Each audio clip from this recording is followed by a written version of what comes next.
Sveiki visi susirinkę į Nostrą RKL, mūsų jau, galim sakyti, tradicija, kas savaitę tapusi podcastą po krepšių, kuriame šiandieną pakalbėsiu su savo kolega Piju Urbanavičiumi apie įvykusias praeitos savaitės rungtynes, taip pat apie stebinančias, karščiausias šiuo metu komandas, taip pat ir apie pirmąją galiausiai LSU pergalę šiame sezone B divizione, bei ateinančios būtent šios savaitės akcentus. Tai savaitės rungtynės artėjančios, taip pat apie Žalgirio ir Ryto derbį mūsų jaunųjų krepšininkų ir šiaip apie gyvenimą.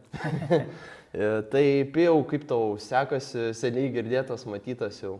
Taip, sveiki visi, visų pirmiausia žiūrovai, klausytojai, malonu kaip visada kartu su tavimi dalyvauti tinklalaidėje. Tikrai turėjome gerą praeitąjį turą, įvyko ir netikėtų rezultatų, kuriuos šiandieną aptarsime ir taip pat pasentrinsiu, aptarsime ateinančio turo įdomiausias aktualijas ir karščiausias šiuo metu A diviziono komandas.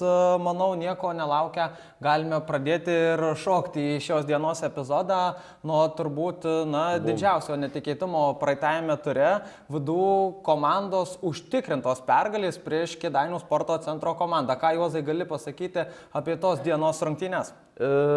Buvau pasijungęs trumpam rungtynes, nes turėjau komentuoti kitas, tai negalėjau pažiūrėti pilnai, bet kiek teko stebėti, tai VDU komanda šiaip gan neblogai tikrai žaidė. Pirmąjį kėlinį sužaidė gan lygiai, tačiau antrame perėmė iniciatyvą į savo rankas.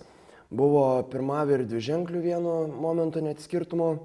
Vėliau Kėdainiam pavyko šiek tiek sugrįžti rungtynės, dar sumažino iki vienženklio skirtumo iki pat ilgosios pertraukos, tačiau kažkaip galvojau, kad VDU po ilgosios pertraukos galimai ar palūš, ar tiesiog Kėdainiai savo galbūt patirtimi apmėtis tiesiog fiziškumu, pranoks VDU krepšininkus.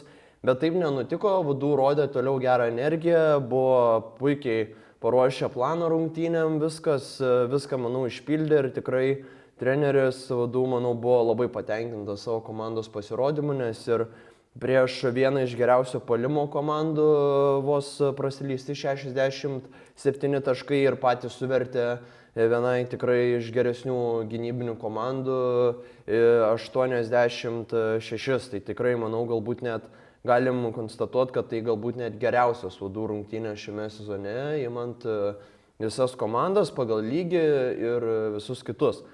Bet kažkiek gal manęs nestebina, mane gal stebina, kad VDU pagavo dabar, gal net nežinau, tą pertraukėlę, šiek tiek tokia išėjo naudą VDU krepšininkams, dabar gali palsėti nuo mokslo šiek tiek visi, gal šviežesnės galvos, nereikia galvoti apie egzaminus, kolius, tai galbūt ir ta pertraukėlė išėjo naudą, nes tikrai VDU dabar pagavus labai gerą formą.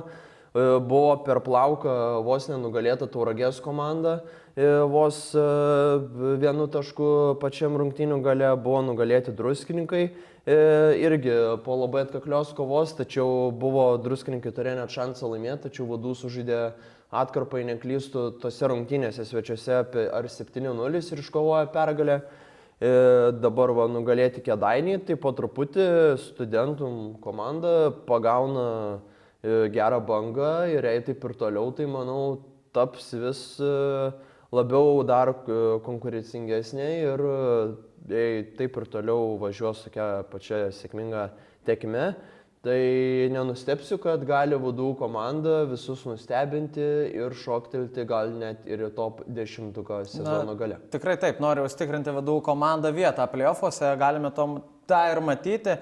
Žinoma, prisijungė prie komandos ir Julius Liesis, kuris tikrai prideda savo indėlį ir manau labai prisidėjo prie pergalės prieš Kėdainių sporto centrą, tačiau Kėdainiai panašu patiria savų problemų šioje sezono stadijoje, nors atrodė, jog jiems šis sezonas bus rožėmis klotas, tačiau nieko panašaus. Galbūt komanda kažkiek įsibalansavo, kuomet prie komandos prisijungė dabar grįžęs po traumos Arminas Kelmelis.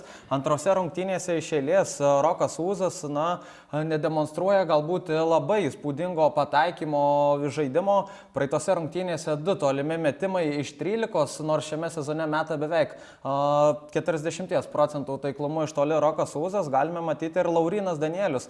Taip pat buvo pristabdytas VDU komandos, nors 16 taškų, bet tolimų... 5 metimai iš 16 bendros. Tai taip, pristabdė tolimus metimus, ypač VDU komanda Kėdainių sporto centro nepasižymėjo gerų pataikymų, viso labo tik 5 tolimi metimai iš 34, kai tuo tarpu VDU komanda pataikė 13 tolimų metimų iš 39. Na, geresnis pataikymas ir tikrai antrajame kėlinyje VDU komanda sportavo, dar savo pranašumą padidino trečiajame kėlinyje ir matėme ne kartą, kaip VDU komanda ketvirtuose kėliniuose šiame sezone buvo ir 18 taškų pranašumą išvaiščiusi, atrodo, jog pasimokė iš tų praeities pamokų ir VDU komanda galbūt stabiliai susidėlio savo žaidimo braižą ir sugebės išlaikyti tokią žaidimo kreivę. Taip, noriu ir dar vieną dalyką paminėti, kad VDU komanda būtent šiame sezone žaidžia daug geriau namuose negu svečiuose. Šiuo metu turi, jei neklystų, 5 pergalės ir 3 pralaimėjimus, jų balansas iš 7 pergalių. Aišku, svečiuose daug prašiau rungtyniauja, bet ne tik Laurynas Danielius buvo pristabdytas, sužaidė irgi galbūt net blogiausią sezono rungtynes Rokas Ūzas, o 6 taškai, 2 metimai iš 14, tik realiai viską prametė pro šalį, galim sakyti, tiesiog Kėdainių juoda diena. Na ir apskritai po ta galbūt net pertraukėlė neišėjo į naudą apskritai Kėdainiams, nes po būtent tos pertraukėlės 2 savaičių, jei neklystu, beveik 2 savaičių, su savaitės su biškiu, tai Kėdainiai per sužaistas 3 rungtynes, jei neklystu, jau patyrė ir 2 pralaimėjimus. Taip, 2 pralaimėjimai iš eilės, žinoma, tos dienos rungtynėse nežaidė Medas Kuprijanovas ir jei neklystu, bet Kuprijanovą nereikia nugalėti VDU, manau, komandą, nes paėmus visus vardus, Vainius Steponavičius. Taip, bet tai yra naudingiausias komandos žaidėjas, tikrai labai daug duodantis komandai ir jei neklystu, buvo pirmosios šio sezono rungtynės Matairas Badauskui už Kėdainių sporto centro komandą, tai galbūt irgi tarpusavio ieškojimas su komandos draugais galbūt kažkiek išbalansavo komandą ir taip jau atsitiko, kad Kėdainių sporto centro komanda turėjo pripažinti VDU komandos pergalę, sveikiname juos su pergalė ir galime tikrai keliauti prie kitų rungtynių, kurios irgi, sakyčiau, gal buvo kiek netikėtos. Birštono Milastos komanda išvargo pergalę prieš Akmenės sporto centro komandą. Akmenės sporto centro komandos žaidimas tikrai gerėjantis ženkliai rungtynės po rungtynių ir tikrai stebinantis Akmenės sporto centro komandos žaidimas davė kovą, nors Milasta buvo jau porą kartų atitrūkusi rungtynėse 2-ženklio taškų skirtumų, Akmenės sporto centro žaidėjai nepasidavė ir sugebėjo vis sugrįžti į rungtynes ir sumažinti atsilikimą iki 2 taškų ir neklystu net buvo persvyrę vienu metu rezultatą savo naudai. Tikrai, Akmenė davė labai rimtą kovą Birštono Milastos komandai, bet nepaisant to, Milasta pratęsė savo pergalių seriją iki 4 pergalių iš eilės ir kaip vėliau išsiplėsime, yra su Šilalės Lūšies komanda karščiausias šiuo metu A diviziono komandos. Taip, tu visiškai teisus, aš nemačiau tų rungtynių, negaliu daug kažko pasakyti, bet kiek teko ir rašyti straipsnį ir visą kitą, tai mačiau, kad tikrai Akmenė gerą kovą davė Birštonui, bet net neimant šitų rungtynių apskritai Akmenė labai pagerėjo jų žaidimas, gal momentais kažkiek pritrūksta komandai sėkmės, gal šiek tiek ir tas, gal kai kurių, sakykime, komandų tas pats, kaip, nežinau, ir patirties galbūt šiek tiek kartais pranašumas būna, ar tiesiog geriau sustiguota kažkokia komanda, pati sistema gynyba, bet tikrai Akmenė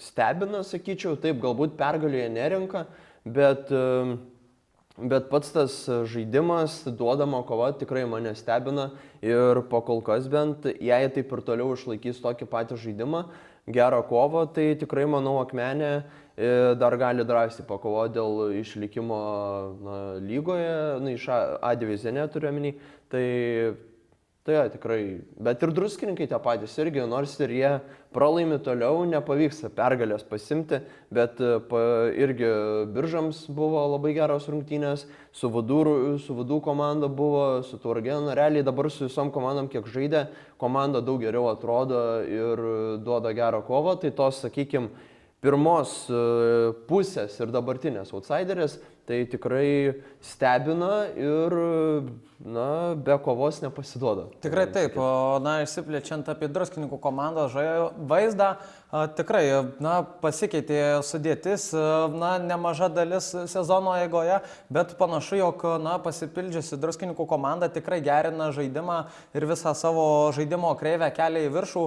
Galime tai būtent ir matyti praeitose rungtynėse prieš Šiaulių rajono Grafų Baldų Kuršėnų SM komanda, tikrai duota atkakli kova, nors, iššvaistė truputėlį galbūt galimybę druskininkų komanda, leido pabėgti Kuršėnams į priekį, reikėjo vytis varžovus, bet patirtas pralaimėjimas tiek 2 taškų skirtumo 83-81 ir galime matyti, kad druskininkai turi ambicijų kilti nuo turnyrinės lentelės dugno, nes, manau, su aiškiu tikslu atėjo į A divizioną, jame būti ir duoti rimtą kovą visiems, bet ta pirma sezono dalis juos labai grimzdina ir blogina visą situaciją jiems. Taip, sunku bus pakilti iš dabar bent dugno, nes komandos, dauguma komandų, net ir tos, sakykime, kurios irgi laikomos nestipriamis, netvirtomis, jo favoritėmis, kad ir tas pačias, galbūt atkrintamasias tiesiog, arba, tos, kurios irgi arčiau dažniau būna dugno, tai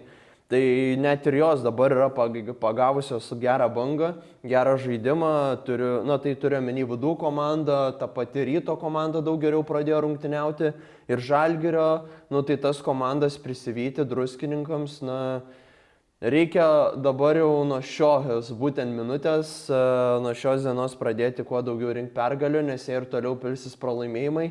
Tai 4 pergalių neužteks išlikti divizione, bet tas pats galioja ir Akmenei. Akmenei irgi reikės neblogai sužaisti likusią sezono dalį, nori pakovoti dėl išlikimo divizione, nes, kaip matome, tos komandos, tiek Žalgirio jaunimo komanda, tiek Ryto, Vadų, tos visos kitos pradeda kilti, pradeda rinkti pergalės ir pradėjo kovoti rimtai dėl patekimo į aštuntfinalį. Nes top 4 nemanau, kad galbūt bus tos komandos, nes irgi, sakyčiau, gal patirties trūks ir tikrai stipresnių komandų yra, bet dėl patekimo į patį aštuntfinalį, tai, manau, visos yra konkurencingos ir žiūrėsim, kaip bus. Neįsiplečiant prie šitų komandų, noriu pakalbėti apie savaitės rungtynes, tavęs nebuvo, man teko pakomentuoti su kolega Pijum Pacevičiumi, tai buvo labai geros rungtynės, iš tikrųjų po Kazlų Rūda 2 rungtynės sužaidė Tauragė su Kazlų Rūda per 2 dienas. Tai taip, vienas buvo nukeltos iš pirmo turo ir taip jau gavosi. Ne tik Kazlų Rūda su Tauragė turėjo tokį savaitgalį, bet lygiai taip pat Prienai su Kupiškio komanda 2 dienas iš eilės žaidė vieną prieš kitą. Taip, tai dabar pirmasis rungtynės Kazlų Rūda laimėjo užtikrintai 80-59, Kazlų Rūda rungtyniavo namuose. Įtikinama pergalė, kaip tik dar ir prieš rungtynes pasikalbinau abiejus trenerius, tai Kazlų Rūdos treneris pirmosiose rungtynėse buvo labai patenkinta savo komandos energiją, taip kaip žaidė, vaikštė, kamuolys gynėsi ir sakė, kad puikiai atsakėm fiziškumu Tauragės komandai, kuri yra labai fiziška. Ir toks atrodė gal kiek su nerimu buvo Kazlų Rūdos vyriausias treneris, nesakyčiau, kad bijojo, drebėjo, bet tiesiog atrodė iš balso, kad taip nebus užtikrintas, ar komanda atrodys taip, kaip vakar rungtyniavo savaitės rungtynėse, taip, bet irgi minėjo, kad reikia labai gerai gintis prieš Tauragės komandą, stengtis nedaryti žioplų klaidų ir tiesiog viską pradėti nuo gynybos, fiziškumo. Tauragės treneris Kęstutis Naruševičius tą patį man minėjo, kad reikia gintis, nebuvo, sakė, kad žaidėm gerai, tose rungtynėse penktadienį tik neįkrito mūsų metimai, sakė, ir Kazlų Rūda pagavo tą emocinę kažkiek bangą, geriau pataikė ir jie tiesiog nurūko į priekį ir iškovojo pergalę, bet nebuvo labai nusivylęs komandos žaidimu penktadienį ir tikrai galvau, kad Tauragė norės revanšuotis. bet Kazlų Rūda puikiai kontroliavo antrą, trečią kėlinį daugiau, po to buvo susikūrę ir dviženklį pranašumą, jau 15 taškų skyrė, bet Tauragės komanda sugebėjo sugrįžti rungtynės po gero spurto. Gvido Galinausko būtent ta gera atkarpa labai įkvėpė komandą, po to Luko Žukausko gynyba, agresivumas irgi, tai tikrai visi tie krepšininkai, taip pat Linkevičius, na tai visi tie, sakykime, pirmoje pusėje labiau tie tylėję krepšininkai iššovė antroje, kas leido Tauragės komandai sugrįžti rungtynes. Ir tikrai vienu momentu atrodė, kad Tauragė galbūt net perlauš rungtynes, nes buvo tuomet 79, 76, 75 rezultatas, bet Jaunius Davniukas pelnė labai svarbų tolimą metimą, likus minutę su šiek tiek rungtyniauti, susikrovė 4 taškų pranašumą. Ir Tauragė turėjo šansą dar baudų metimais priartėti, bet nepasinaudojo tomis progomis, po to nepavyko ataka ir tiesiog Kazlų Rūdos komanda triumfavo svečiuose. Ir net ir šios komandos, sakykime, kaip pavyzdys, susirinktų tokį patį pergalių pralaimėjimų skaičių, tai Kazlų Rūda jau automatiškai dėl tarpusavio pranašumo bus aukščiau negu Tauragės komanda. Tai tu, ar tau teko stebėti rungtynes, galbūt kažką užmetė į akį? Taip, aš noriu pabrėžti Kazlų Rūdos komandos lygiavertiškumą. Rotacijoje tik vienas žaidėjas nepelnė taškų, visi žaidėjai bent 10 minučių praleido aikštelėje. Tomo Bietkio komanda tuo ir pasižymė, jog visi žaidėjai yra lygiaverčiai ir didelis rungtynių tempas dažnai varžovams būna neparankus. Dažniausiai vis tiek komandos turi išreikštus lyderius, o Kazlų Rūdos komanda, sakykime, daugmaž yra vis tiek apylygės rotacijos ir nežinia, kuris žaidėjas gali iššauti bet kurią dieną, tuo ir pasinaudojo. Manau, Kazlų Rūdos komanda prieš Tauragę, žinoma, su geru nusiteikimu atėjo į savaitės rungtynes po solidžios pergalės penktadienį ir sugebėjo būtent parodyti savo pranašumus ir, manau, pelnytai šiuo metu yra būtent top 4 pozicijoje šiam momentai Kazlų Rūdos komanda. Puikiai dar sužaidė, noriu paminėti ir Augustinas Krūminis, 2 metus praleidęs Tauragės komandoje, rungtyniavęs, pakėlęs sparnus po sezono dabar į Kazlų Rūdos komandą ir pasirodė puikiai prieš savo buvusią komandą, tiek pirmame susitikime pelnė 10 taškų, tikrai puikiai rungtyniavo. Dabar antras rungtynės iš eilės dar geriau sužaidė, buvo taip pat ir pagerbtas Tauragės komandos už 2 metus rungtyniavimą, tai buvo tikrai gražus momentas prieš rungtynės. Ir taip, Augustinas irgi buvo antras rezultatyviausias žaidėjas ir jo tas agresyvumas momentais, indėlis komandai, tai tikrai davė labai daug naudos Kazlų Rūdos komandai pergalės link. Taip, ir baigiant apie savaitės rungtynės aktualiją, dar noriu pabrėžti, jog prie Tauragės komandos prisijungė, sugrįžo į komandą po pusės sezono pertraukos Dominikas Petkevičius, aukštaūgis, kuris taip pat turėtų Tauragės komandai praplėsti rotaciją ir įnešti įvairumo ir tikėkimės, jog Tauragės komanda jau kitame ture sugebės atsitiesti ir grįžti į pergalių kelią. Taip, galim keliauti, manau, dabar prie, ką tu minėjai, Prienų Kupiškio komandų irgi dvigubos, sakykime, abiems komandoms savaitės viena prieš kitą. Tai pirmąjį susitikimą penktadienį Prienų komanda savo namų tvirtoje laimėjo.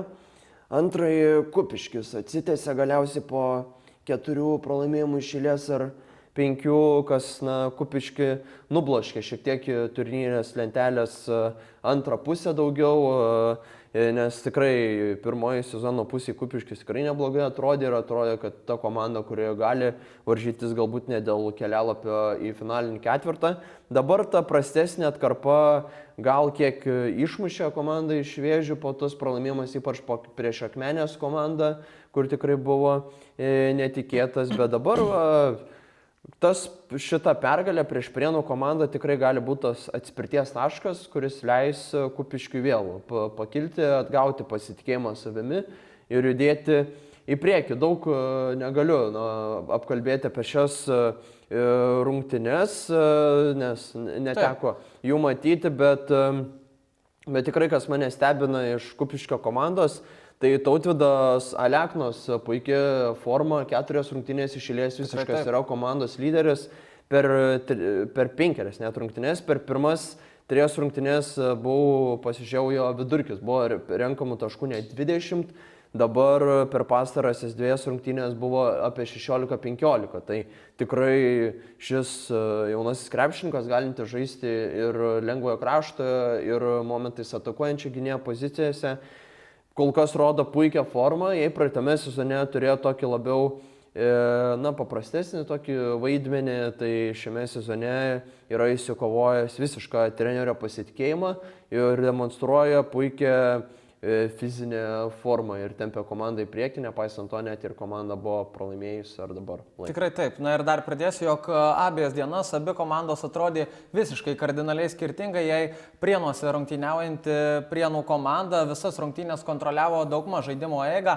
Kupiškis 4 kėlinyje bandė sugrįžti į rungtynės, bet Prienai išsaugojo 8 taškų pranašumą ir pelnė pergalę, tačiau kitą dieną vaizdas jau buvo visiškai kitoks. Pirmąjį kėlinį triuškinančiai pradėjo būtent Kupiškio komanda, 30-16 jį laimėjo ir Prienai visas likusias rungtynės buvo besivėjančių vaidmenyje ir to pasakoje pasivyti nepavyko ir kaip be būtų keista, antrosios rungtynės taip pat baigėsi 8 taškų skirtumu ir būtent Kupiškis nei viena, nei laimėjo kita 8 komanda taškais. neturės tarpusavio pranašumą dabar tiesiog sezono gale Na, čia jau reikėtų pasigilinti detaliau, kai būtų tokia situacija, jeigu pasibaigtų lygių pergalių pralaimėjimų skaičiumi, aišku, atsižvelgtų į kitus rezultatus, prieš ką laimėję yra abi komandos, tad manau tiek būtų apie šias abiejas komandas ir manau atėjo eilė aptarti 2 karščiausių A diviziono komandų situaciją šiuo metu, tai yra sporto klubas Šilalės Lūšis bei Birštono Milasta. Abi komandos... Ir dar galbūt Vudų galim prijungti, nes irgi turi gerą atkarpą, galbūt pergalių nėra 3 iš 3, bet... Taip, bet Juozai vis tiek,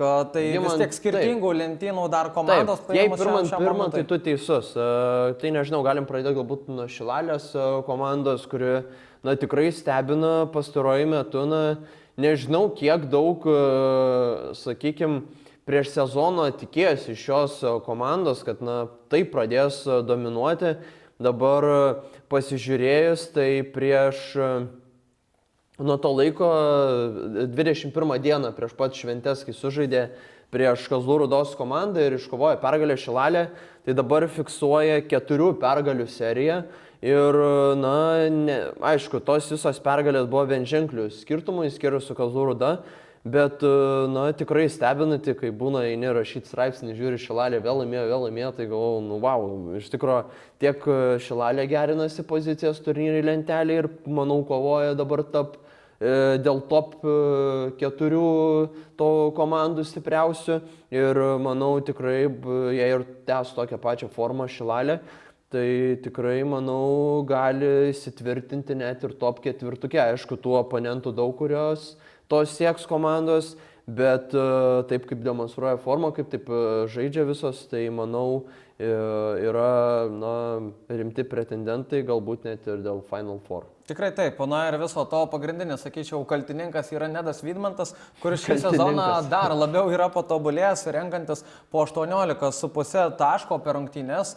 Ir 18 metų, jei neklystu, galbūt jau 19, Nedas Vydmantas sugeba demonstruoti, neįtikėtiną brandą, būdamas 19 metų, pasitaisysiu, tikrai, demonstruoja aukščiausią lygį A divizione prieš daug labiau patyrusius oponentus ir ne vienose rungtynėse galėjome matyti, jog galbūt Nedo Vydmanto ir Valdo Vasyliaus tandemas atneša Šilalės Lūšies komandai šias pergalės. Komanda po praeito sezono išsaugojo didžiąją žaidėjų dalį, tas branduolys jau daug metų yra susiformavęs Šilalės Lūšies komandoje ir kas čia žino, galbūt išaušo tai eilė Šilalės Lūšies komandai lipti ant top 3 pakylos ir iškovoti medalį. Manau, komandos ambicijos yra tikrai tokios. Pažiūrėsime, kaipgi toliau jiems seksis tai išlaikyti, nes ateinantį turą laukia labai rimtas jų išbandymas. Penktadienį dvikova laukia prieš Biržų komandą, kuri dabar turėjo ganėtinai ilgą pertrauką ir įdomu, kaip atrodys po ilgo laiko nežaidus. O tuo labiau šeštadienį Šilalės Lūšis susitinka su antra karščiausia komanda lygoje, Birštono Milasta, tai tarpusavio kažkuri nugės, kažkuri toliau toliau degs. Taip, tarpusavio jų akistata turėtų viską dar labiau sudėlioti ir atsižvelgiamai pakeisti turnyrinę lentelę, o pereinant prie Birštono Milastos komandos, jų laukia LCC, Tarptautinio universiteto iššūkis ir žinoma Šilalės Lūšės komandos, taip pat išbandymas, tačiau Birštono Milasta pasistiprinusi Tado Rinkūno atrodo tikrai dar solidžiau ir panašu, kad nemažins apsukų ir kaip minėjo Birštono komandos treneris Aurimas Liuiza, kalbinamas būtent šioje tinklalaidėje. Komandos sezono tikslas yra pasiekti finalo ketvirtą ir būti top 4. Dabar ta situacija lentelėje būtent nuo 8 vietos iki 3 komandos yra iškovojusios vienodą praktiškai pergalių pralaimėjimų skaičių ir visiška sumaištis. Tad Birštono Milastos komandai labai svarbu rinkti šiuos taškus, jei nori gale sezono skaičiuoti viščiukus ir būti būtent top 4 kažkur ribose. Ir tikrai, manau, komandos tas galimybės pademonstruoja būtent praeitą savaitę iškovotą pergalį prieš Kėdainių sporto centro komandą. Taip, tai visas net ir žiūrint, ką ir paminėjai, Birštono komandą, tą pačią Šilalės komandą, tai tų komandų daug, kurios kovos, aišku, manau, vis tiek 2 vietos, aišku, čia spėliojimas iš tirščių, bet manau, vis tiek 2 favoritės būti tame top 4 sezono gale turnyrinėje lentelėje, tai Kėdainių komanda ir Biržai, kurie turi mažiausiai pralaimėjimų. Dabar Juozai, manau, labai šauni į tamsų mišką, labai sunku pasakyti, Kėdainiai patiria irgi sunkų etapą, Biržai dabar ilgai yra nežaidę, tad tikrai nežinia, kaip viskas toliau klostysis ir manau, turnyrinė lentelė gali apsiversti dar aukštyn kojomis ir kas čia žino, gal atsitiks taip, kad Kėdainiai nebus top 4 pagal turnyrinę lentelę sezono gale, dar nežinia, kiek visko daug gali atsitikti, neduok dieve kam nors trauma, kokia nors atsitiks ir visas vaizdas gali tikrai pasikeisti komandų viduje. Taip, tai gal turnyrinę lentelę aptarsime kitą kartą, dar daug laiko vis tiek laukia. Dabar keliaujame pakalbėti labai trumpai, užsiminti apie pirmąją LSU komandos pergalę. Vienu momentu galvojau, kad LSU komanda taip ir liks be pergalių šiame sezone. Bet galiausiai nebeliko, jei neklystu, nei vienos komandos, kuri taip, visos komandos bent turi po pergalės. Taip, 14 kartas Lietuvos sporto universiteto komandai nemelavo, pagaliau iškovota ta pergalė ir tikiuosi, kaip Ramūnas Butautas minėjo tinklalaidėje, ta pirmoji pergalė turėtų atnešti daugiau užtikrintumo jaunimui ir tikėkime, kad turėtų dar bent porą pergalių nuskinti šiame sezone Lietuvos sporto universiteto komanda ir atitinkamai iškovota kova prieš Varėnos komandą jiems suteiks tikrai užtikrintumo rezultatu 101-79 iškovota pergalė. Kaip Juozai manai, ar LSU universitetui pavyks dar iškovoti pergalių šiame sezone? Manau, galbūt dar vieną kitą pavyks, bet ten spėti, ar jie pateks į atkrintamasis, tai nemanau. Per daug tiesiog yra stipresnių šiuo metu komandų, kurios yra ne tai galbūt, kad vertesnės būtina tiesiog, bet stipresnės, gal šiek tiek pagal sudėtį ir bus sunku aplenkti daugumą komandų, žinant tai, kad ir dideliais pranašumais pralaimėjo prieš nemažą dalį ekipų šitą LSU komandą, tai lengva nebus, bet pažiūrėsime, kaip viskas, kaip ir pats minėjai, dabar lysti į tamsų mišką nelabai apsimoka. Tikrai taip sunku prognozuoti. Manau, tiek apie praeitojo turo visus rezultatus. Galime pribėgti prie to ir prieiti, kasgi mūsų laukia ateinančiame ture ir kurias rungtynės galėtumėm išskirti kaip dienos rungtynės ir žinoma savaitės rungtynės, kurios dvikovos bus įdomiausios ateinančiame ture. Ir manau, derbis laukia penktadienį Rytas su Žalgiriu, kurių rungtynės pristato nostra.lt tekstilė jūsų namams, penktadienio dienos rungtynės. Pirmose rungtynėse sėkmė nusišypsojo Ryto komandai. Manau, Žalgirio jaunimas tikrai norės revanšuotis, juo labiau abi komandos praeitame ture patyrė po pralaimėjimą ir norės pasigerinti tiek poziciją turnyrinėje lentelėje, tiek atsitiesti po pralaimėjimų. Taip, Aišku, lauks ir kitos įdomios rungtynės su Ukmergė prieš Juventus komandą, kurias pristato Kauno kolegija. Bei nereikia pamiršti savaitės rungtynių, kurias pristato LRT televizija. Ir turės vieną iš geriausių, ne patį geriausią lygos komentatorių Piur Bonavičių. Tai bus tikrai, manau, įdomi ir gera dvikova. Kalbant dar apie kitas rungtynes ateinančią savaitę, taip pat noriu užsiminti apie tą patį derbį, mūsų laukiantį šią savaitę, kurį taip pat tu komentuosi gyvai, tai Kauno Žalgiris prieš Vilniaus Ryto MRU komandą. Pirmąjį susitikimą Vilniečiai laimėjo. Žalgiriečiai pralaimėjo, bet dabar turėjo šansą namuose atsitiesti. Tai kai kalbinau Rudaitį, tai Jokūba tai man minėjo, kad visada prieš Vilniaus Ryto komandą turi kitokią komandą, energiją, norą laimėti, visiškai kitoks jausmas. Tai dabar turiu tiesiog tokį spėjimą, kaip manai, kuri komanda, ar gali būti, kad būtent šiame sezone namų komanda ir laimės. Tai Rytas laimėjo namuose, turėjo didesnę motivaciją įsigriebti, dabar Kauno Žalgirio trečia komanda bandys tą patį padaryti ir tiesiog laimės namų komanda ir bus favoritė. Na, čia labai sunku prognozuoti, abi komandas aš lygiavertiškai vertinu.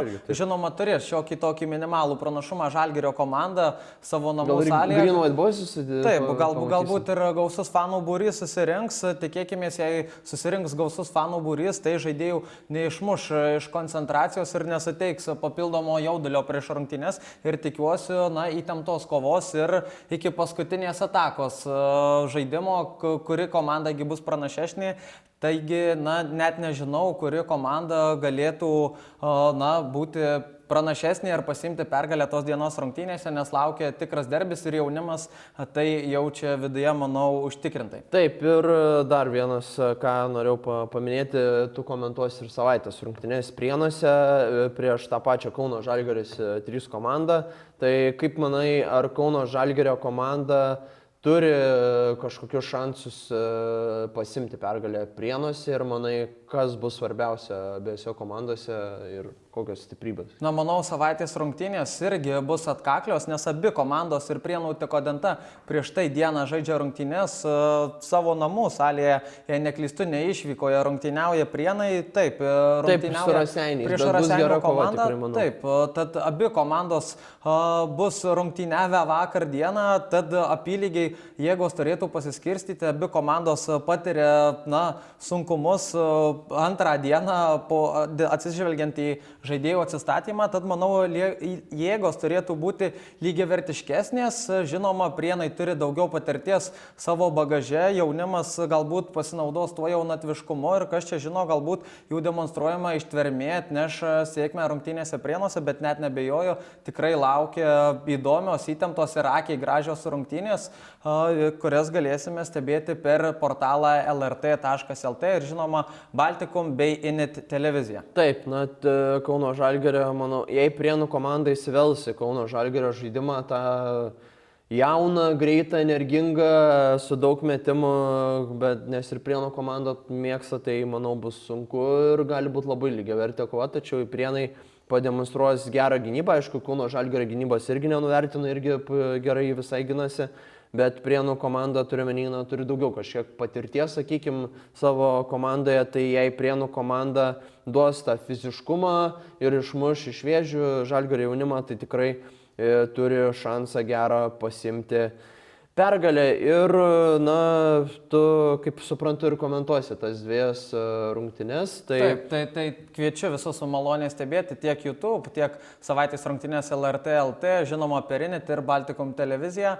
O savaitės rungtynės dar kartą pasikartosiu, pristato portalas lrt.lt. Taip, o aš noriu paminėti, kad taip pat galite atvykti gyvai penktadienį stebėti rungtynes tarp ir Vudų komandos su Kuršėnais, gyvai aš irgi būsiu, taip pakomentuosiu. Taip pat penktadienį ir Kazlų Rūdos komanda turės vėl akistą su Vudų komanda, tai gausiu Vudų dvigubą savaitę tokį komentuoti. Bet aišku, nereikia pamiršti ir kitų dvikovų, laukia ir Kupiškis su Druskininkais, galbūt visko gali būti, Kupiškis dabar netrodo pačioje geriausiai kondicijai, tuo tarpu Druskininkai kaip tik atvirkščiai atrodo gerai, tai galbūt Druskininkai net pasiims pergalę, ko šį žino, LSS komanda namuose žais su Akmenė gerai rungtyniauja, LSS irgi gerą bangą visai pagavė, Kuršėnai su Kėdainiais, Šilalė su Birštonu tavo užsiminta. Lauks penktadienį taip pat Vilniaus Ryto ir Biržo akistata, tavo Biržai bus pirmos rungtynės po pertraukos.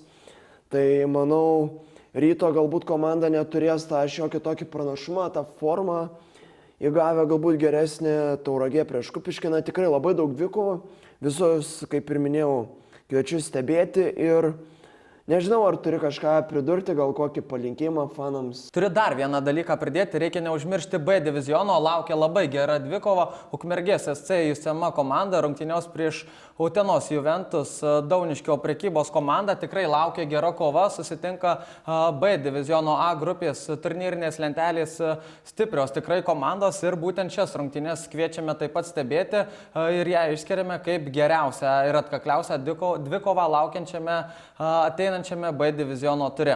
Taip, bet taip pat, manau, bus įdomios tą patį vakarą irgi to pačiu laiku. Radviliškio ir Pakruojo sporto centro lygumų žūp komandos akistata, rungtynės bus Radviliški, tai manau, čia irgi bus gera kova.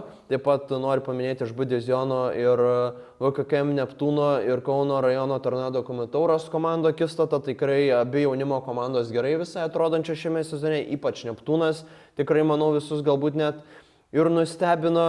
Ir, na, nežinau, daugiau išskirti iš rungtynių šią savaitę, taip oponentų, 31 dieną, aišku, čia jau toli, bet laukia, manau, įdomiausia, galbūt net B diviziono dvikova, bent šiuo metu šį mėnesį, kaip tik ir uždarys, tai VKM Neptūno ir Gargždų sporto centro dvikova, dvi lyderės grupės ir bus ta situacija arba Gargždai įsitvirtins pirmoje visiškai turnyrinės lentelės pozicijoje ir toliau taps nesustabdoma jėga lygoje realiai. Su vienu pralaimėjimu. Taip, su vienu pralaimėjimu, kaip galbūt pakartos ir praeitą sezoną Birštono komandos rekordą, kai baigė irgi su vienu pralaimėjimu, tik neklystu, ar dviem. Vienu. Nu, tai galbūt pakartos rekordą. Arba Neptūnas pateiks staigmeną namuose ir susilygins turnyrinėje lentelėje su Gargždų komanda. Bet čia, aišku, toli dar, galbūt kitą savaitę aptarsime tas rungtynes. Tai nežinau, ačiū, kad stebėjote mūsų tinklalaidę. Su jumis buvo aš Juozas Vaičiukynas, Pijus Urbanavičius. Dar kartą visus kviečiu stebėti ateinančią savaitę visas rungtynes. Bus tikrai, manau, daug atkaklių kovų. Ir nereikia pamiršti, aišku, ir palaikinti mūsų tinklalaidę, taip pat ir nepamiršti pasubscribinti ir palikti komentarą, kas jums patiko, kas nepatiko, žinosime, kaip eiti prieki tobulėti ir aš atsisveikinu su jumis, susitiksime dar rungtynėse, kurias aš komentuosiu, Pijus komentuos, tai mūsų balsus dar girdėsi čia savaitę ir tada Pijau tau paskutinis žodis. Taip, na ir tikrai neužmirškite apsilankyti mūsų rėmėjų nostra.lt puslapyje tiek lygos e-shop'e ir įsigyti savo mylimos komandos atributiką. Taip pat paantrinsiu Juozai tau, tikrai neužmirškite palaikinti, komentarų skiltyje parašyti, kas patiko, kas nepatiko ir sekti visas nostra.lt regionų krepšinio lygos naujienas tiek Facebook, tiek Instagram profiliuose ir žinoma sekti lygą šiuose platformose. Taigi tikrai šiandieną yra viskas, laukia ateinanti intriguojanti savaitė, intriguojantis turas, daug įdomių rungtynių ir tikiu, kad bus daug įdomių rezultatų, ką galėsime aptarti jau kitą savaitę. Na, o šiandieną su jumis buvau aš Pijus Urbanavičius bei Juozas Vaičiukynas. Viso geriausio. Viso.